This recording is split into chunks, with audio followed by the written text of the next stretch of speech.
की, अब मेरे पास आता है स्टेट लिस्ट।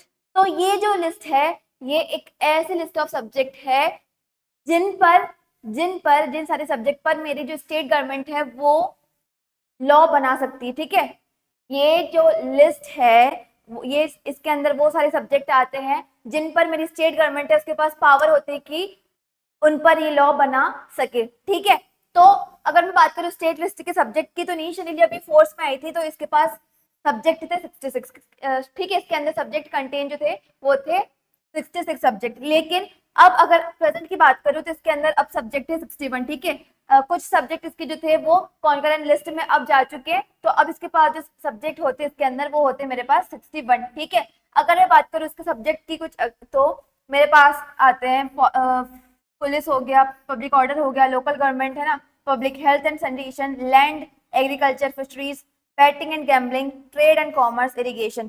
तो ये कुछ सब्जेक्ट है जो मेरे स्टेट लिस्ट में आते हैं, और ये सारे ऐसे सब्जेक्ट है जिन पर स्टेट जो गवर्नमेंट है उसके पास पावर होती है कि इन पर लॉ बना सके। ठीक है, अब ऐसा नहीं है कि सिर्फ स्टेट गवर्नमेंट के पास पावर होती है, मतलब यूनियन लिस्ट कभी दखलंदाजी कर नहीं सकती। अगर कभी ऐसी सिचुएशन आती है कि नेशनल इमरजेंसी की कभी सिचुएशन आ गई, तो उस एक्सेप्शनल सिचुएशन में यूनियन गवर्नमेंट के पास पावर होती है कि वो इन कुछ भी सब्जेक्ट जो है इसके अंदर जो भी सब्जेक्ट है उस पर लॉ बना सकती है। ठीक है, लेकिन ये केस जो है वो एक्सेप्शन में होते हैं। ठीक है, मतलब अगर नेशनल इमरजेंसी आई है या फिर कुछ एक्सेप्शनल केस है तभी यूनियन गवर्नमेंट जो है वो उसके अंदर लॉ बना सकती है इन सारे सब्जेक्ट पर।